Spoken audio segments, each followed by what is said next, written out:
Hi, mga kabayan. Ito na, marami tayong hugasan. Dami kong trabaho. Sabagay, mas okay na ngayon kaysa sa dating Ramadan. Yun o. Dami-dami kong hugasan. Ayan.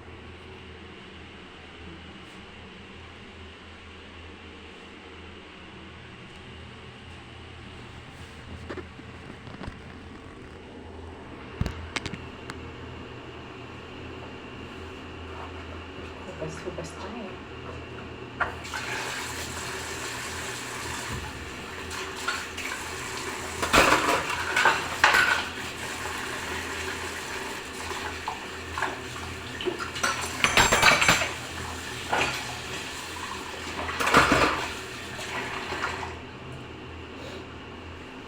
Minsan sa ating mga OFW, kahit hirap na hirap na sila sa trabaho, tinitiis na lang nila para sa pamilya, diba?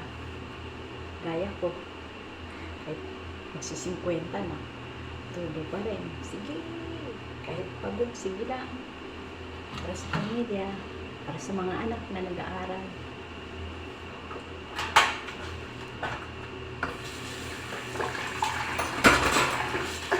Araw-araw, ganito mo ito dito, magluto, maghugas ng plato.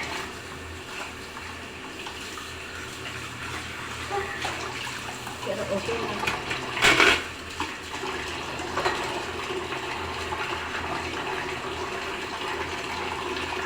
Okay lang.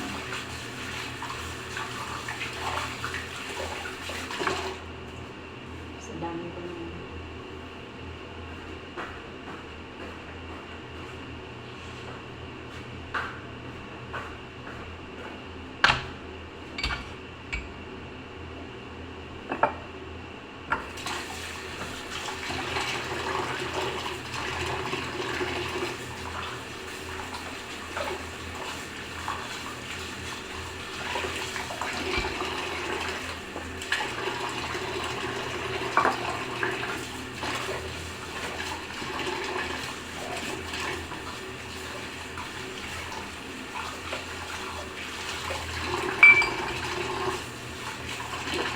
Ito. Gaya ng tuba. Yung laman nito kape. Yan. Ang ganda, diba? Hindi siya isang lang.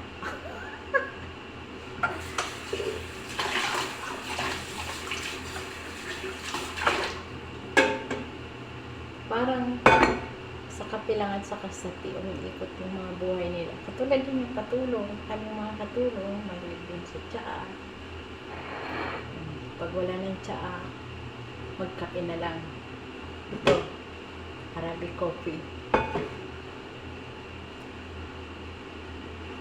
Minsan, pag magsawa na sa Arabic coffee, karahin natin yung mga inumin ng mga chocolate yan, yung ganyan. Karahin natin yan.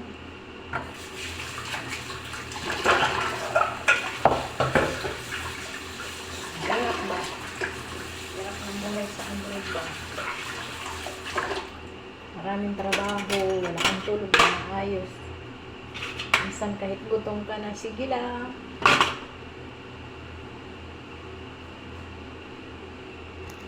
Kaya, sa mga kapwa ko OFW,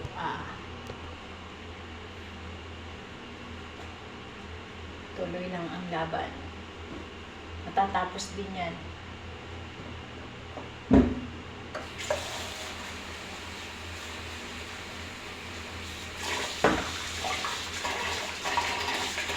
Minsan, gusto mo pang matulog sa umaga. Kailangan mong bumangon para trabaho.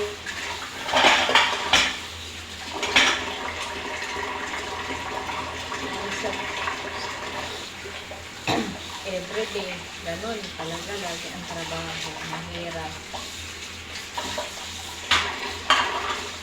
Lalo pa ng Ramadan, ay sabi ko, ang kaiba naman Ramadan dito sa kanila, isa dun sa pinanggalingan ko.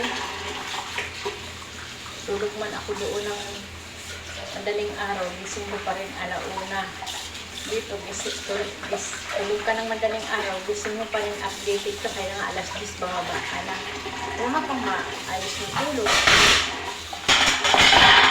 Kaya tiis na lang kasi kailangan natin ng pera.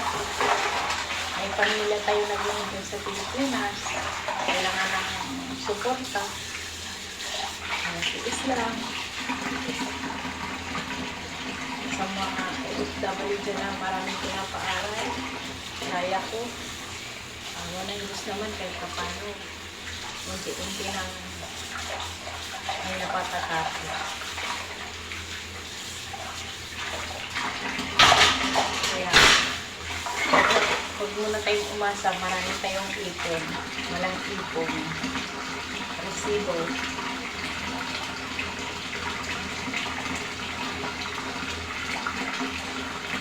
Isang milyon na resibo.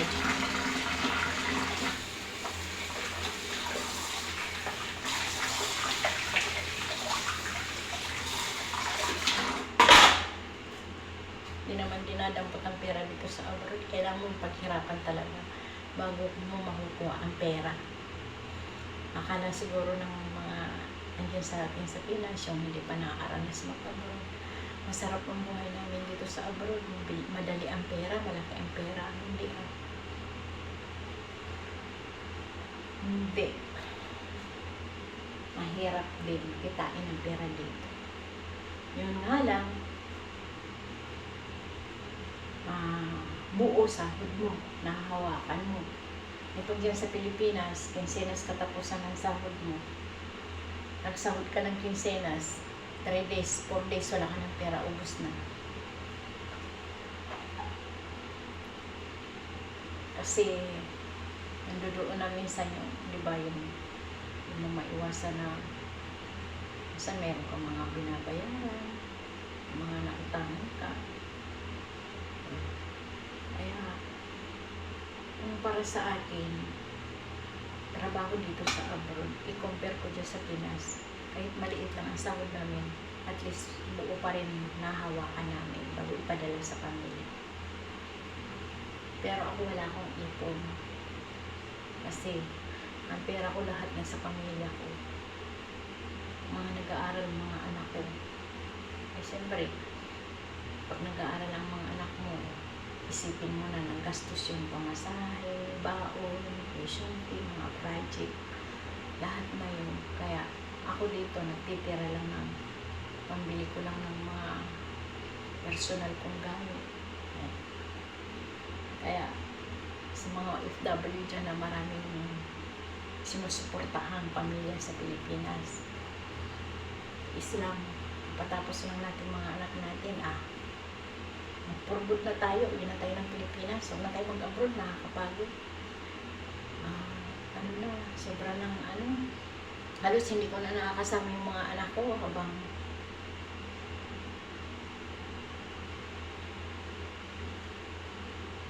nakikita ko sila na nagbibinata. Hindi ko nakakasama yung mga apo ko. Hindi ako nakakapag yung nakakapagpahinga talagang totally pahinga. Kasi last year na umuwi ako, galing akong Kuwait. Napatambay ako na sa Pilipinas ng 1 year mahigit. Kaso nga lang mahirap eh. Kasi lalo pa pag mga anak mo nag-aaral, nagbabayad ka ng bahay kasi nagbuhog ako ng bahay sa pag-ibig. Pumatli namin na kuryente, tubig, wifi, pagkain pa namin. Lahat yung gastos. Kaya sabi ko, kahit may edad na ako, paalis pa rin ako. Awan ng Diyos naman, dapat sa Kuwait ako babalik pero hindi na ako nakaalis ulit papuntang Kuwait kasi nagbaan. Kaya dito ako napagpag sa damam. Hindi naman ganun kalakihan ng sahod, maliit lang pero tama ng pambuhay sa pamilya at magpaaral sa mga anak. Kaya mahirap na masarap kasi. Kaya ako nasabing masarap kasi pagtapos ng buwan, siyempre magsasahod ka, magpapadala sa pamilya mo. Yun.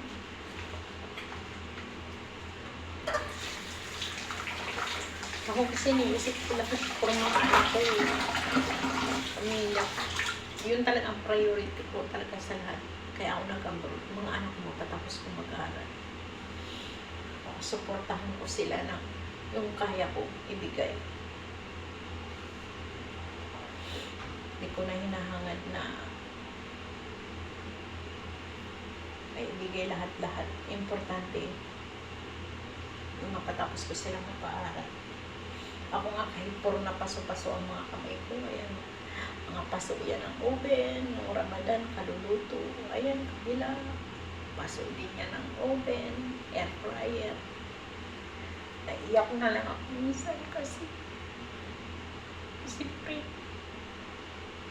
yung ba yung sobrang pagod mo sa trabaho.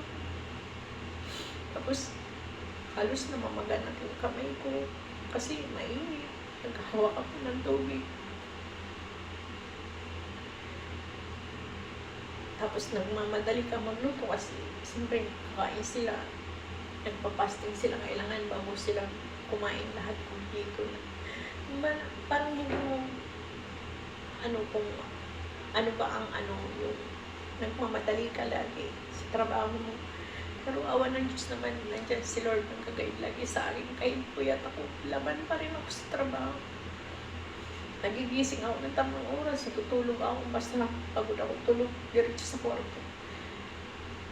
Pagising ko sa umaga, sabihin ko na ng Lord, thank you. Hindi mo naman ako pinabayaan na ikaw nakagabay sa akin. Buong pamilya ko sa lahat ng mga anak ko. Lagi kang nandyan. Thanks talaga. Thanks kay Lord kasi hindi niya kami pinapabayaan buong pamilya ko. Lahat ng mga anak ko, asawa ko, apo ko. Nandyan lagi sila nakasuporta sa akin. Next year, awa ng Diyos, uwi na ako.